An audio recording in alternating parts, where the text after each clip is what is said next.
CM చంద్రబాబుకు మాజీ MP Kesineni Nani లేఖ రాశారు.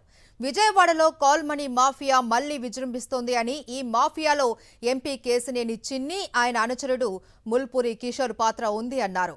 5 కోట్లు అప్పు తీసుకున్న మహిళా వ్యాపారి గాయత్రి దగ్గర 21 కోట్లు వసూలు చేసి ఇంకా వేధిస్తూ ఉన్నారని లేఖలో పేర్కొన్నారు. చాగర్ల గాయత్రికి చెందిన 11 ఎకరాల భూమిని ఫోర్జరీ పత్రాలతో అక్రమంగా కబ్జా చేయడానికి అధికారులపై ఒత్తిడి తెస్తూ ఉన్నారని ఆరోపించారు. అంతేకాదు, బాధితురాలి ఇంట్లోకి చొరబడి దౌర్జన్యం చేసిన నిందితులపై కేసు నమోదైనప్పటికీ ఎంపీ కార్యాలయం అండతో పోలీసులు చర్యలు తీసుకోవడం లేదు అన్నారు. సిటీ టాస్క్ ఫోర్స్ పోలీసులను ప్రైవేటు గూండాలుగా మార్చారు అని మండిపడ్డారు.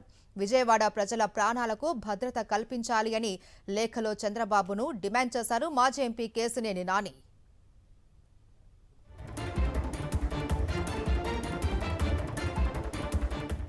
ఇదే అంశానికి సంబంధించి మరింత సమాచారం మా ప్రతినిధి అశోక్ అందిస్తారు. అశోక్, చంద్రబాబుకు రాసినట్టు ఈ లేఖలో కాల్మనీతో పాటు పలు అంశాలను కూడా ప్రస్తావించారు మాజీ ఎంపీ కేశినేని నాని.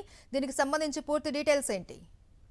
మాజీ ఎంపీ కేశినేని నాని మరోసారి సీఎం చంద్రబాబుకు బహిరంగ లేఖ రాశారు. ఇది తీవ్ర చర్చనీయాంశంగా మారిందని చెప్పేసి, ఏదైతే గత కొంతకాలంగా విజయవాడ ఎంపీ కేశినేనికి సంబంధించిన అక్రమాలను ఒక్కొక్కటిగా బయట పెడుతూ వస్తున్నారు. తాజాగా ఏదైతే మహిళా పారిశ్రామికవేత్త చాగర్ల గాయత్రి ఎవరైతే ఉన్నారో ఆమెను కాల్మనీ వేధింపులు గురి చేస్తున్నారంటూ కూడా తన పోస్ట్ లో పేర్కొన్నారు. ఇటీవలే గాయత్రి ఒక ప్రెస్ కూడా పెట్టింది. తాను ఎంత ఇబ్బంది పడతాను, తాను ఎలా ఇబ్బందులు గురి చేస్తున్నాడు అని కూడా చెప్పింది. అయితే ఈ క్రమంలోనే ఈ పోస్ట్ ను కేశినేని నాని తన పోస్ట్ ద్వారా చేశారు. ఎవరైతే ముఖ్యంగా ఎంపీ చిన్ని కావచ్చు, అలాగే ఆయన ప్రధాన అనుచరుడు మూల్పూరి కిషోర్ ఎవరైతే ఉన్నారో వీరిద్దరు కూడా ఈ వేధింపులు వెనుకున్నారు.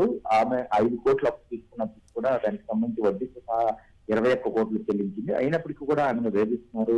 పాపులపాడు మండలంలోనే ఆమెకు సంబంధించిన 11 ఎకరాల భూమిని ఫోర్జరీ పత్రాలతో అక్రమంగా కబ్జా చేశారు. దీనికి సంబంధించి అధికారులతో కూడా తీవ్ర ఒత్తిడి చేశారని కూడా చెప్తున్నారు. అదే సమయంలో పోలీసులను, అలాగే టాస్క్ ఫోర్స్ పోలీసులను కూడా తమకు ప్రైవేట్ సైన్యంగా మార్చుకుని ఈ తరహాలో కూడా విజయవాడ నగర ప్రజలను తీవ్ర ఇబ్బందులకు గురి చేస్తున్నారంటూ కూడా చెప్తున్నారు. అయితే ఈ వ్యవస్థీకృత నేరాలు అయితే ఏవైతే ఉన్నాయో వీటిలన్నింటి మీద కూడా తక్షణమే ప్రభుత్వం స్పందించాలి.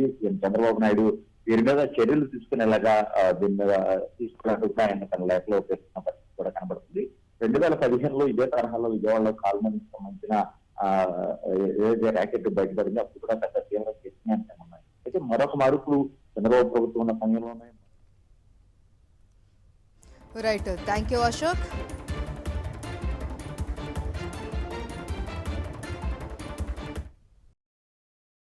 మరిన్ని అప్డేట్స్ కోసం ఛానల్ ను సబ్స్క్రైబ్ చేయండి. నోటిఫికేషన్స్ కోసం బెల్ ఐకాన్ పై క్లిక్ చేయండి.